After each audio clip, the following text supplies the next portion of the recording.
We feel very similar to Iran. We want that to end. And we don't want them to have a nuclear weapon.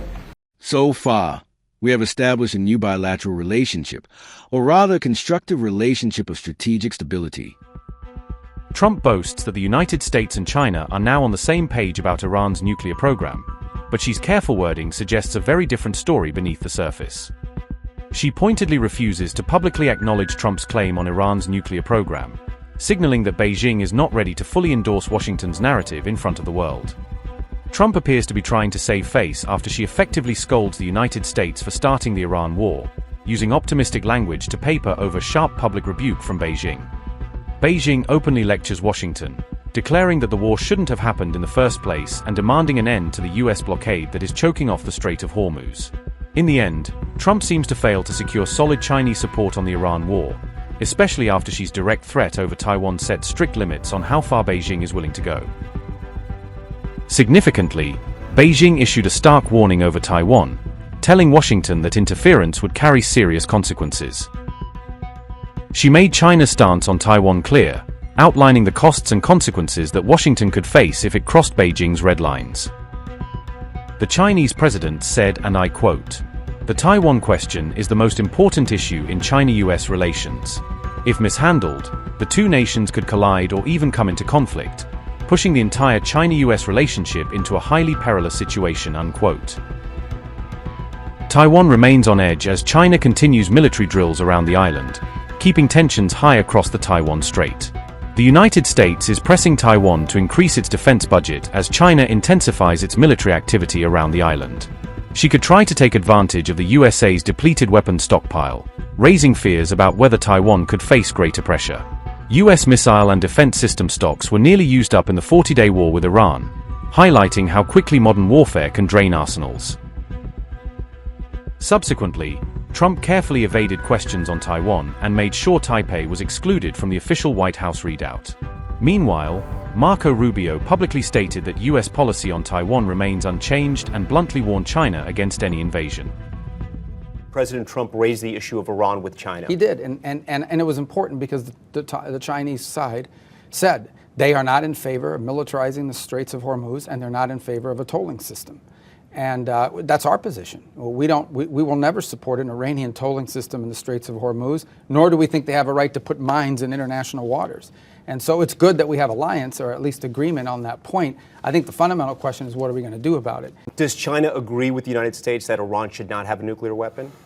Yeah, and what they've said is that Iran is signatory to the Non-Proliferation Treaty, and so therefore they should not have a nuclear weapon, and they reiterated that point again today. Maybe not as forcefully as I'm making it, but they've certainly reiterated that in the past. And I think what the president's making clear is, if the Iranians think that they are going to, use our domestic politics to pressure him into a bad deal, that's not going to happen. We've taken extraordinary measures to keep gas prices lower than they are in some other parts of the world, and it will go down. Those straits will be open, and we will see those prices go down. And actually, I think you're going to see a dramatic reduction in oil over time, because all of that pent-up oil that's being held hostage by Iran, once that reaches the marketplace, it'll have a very positive impact. President Xi stressed to President Trump that the Taiwan question is the most important issue in China-U.S. relations. Talk to me about that moment when that was discussed. Well, they certainly feel that way, and they always raise that issue, and we understand they raise that issue. From our perspective, any forced change in the status quo and the situation that's there now would be bad for both countries. One of the things the Chinese emphasize, which we agree, is strategic stability in our relationship, a constructive relationship, but also one that establishes strategic stability so that we don't have misunderstandings that could lead to broader conflict. And so we always reiterate the point. We hear them when they say this. We always respond by saying anything that would compel or force a change in what we have now would be problematic. And we would certainly, our policies on that have not changed. It's been pretty consistent across multiple presidential administrations and remains consistent now. Did President Xi request to President Trump not to sell weapons to Taiwan? Well, that topic has been discussed in the past. It did not feature prominently in today's discussion. We know what their position on that is already. Remember, Congress plays a role in that process as well. U.S. policy on the issue of Taiwan is unchanged as of today and as of the meeting that we had here today. It was raised. They always raise it on their side. We always make clear our position, and we move on to the other topics. We know where they stand, and I think they know where we stand. Do you think China wants to invade Taiwan? Well, I think China's preference is probably to have Taiwan willingly, voluntarily join them. In a perfect world, what they would want is some vote or a referendum in Taiwan that agrees to fold in. I think that's what they would prefer. Ultimately, it's featured prominently in President Xi's mandate. In the time he's been in office, he's made clear that what they call reunification, that's what they call it, is something that has to happen at some point. We think it would be a terrible mistake to force that through force or anything of that nature.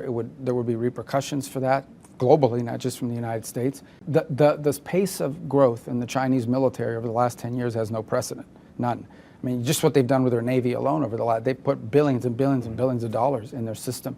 So it's, you look at it, I mean, it's hard to ignore how fast and how big. So I don't think it's just limited to Taiwan. I think they have ambitions to ultimately be able to project power globally the way the U.S. does now. This has been an incredible visit.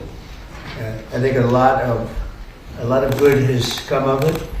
We've made some fantastic trade deals, great for both countries.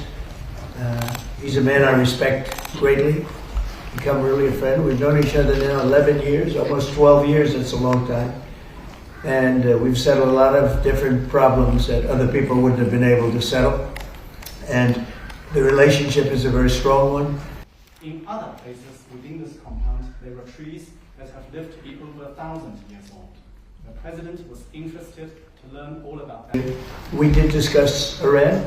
We feel very similar to Iran. We want that to end. We don't want them to have a nuclear weapon. We want the straits open. We're closing it now. I mean, they closed it, and we closed it on top of them. But we want the straits open, and we want them to get it ended because it's a crazy thing. They're a little bit crazy, and it's no good. Can't have it. They cannot have a nuclear weapon. This visit is a historic and landmark visit. So far, we have established a new bilateral relationship, or rather constructive relationship of strategic stability. This could be described as a milestone visit. I arranged us to be here to reciprocate the hospitality President Trump showed me at Mar-a-Lago back in 2017. This place used to be part of the Imperial Garden. It's very historical. When Mr. President and I walked over, we stopped for a bit.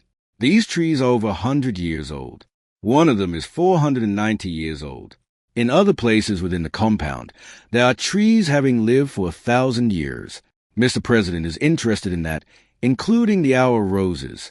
As I said, let's prepare the Chinese rose seeds and send them to the President as a gift.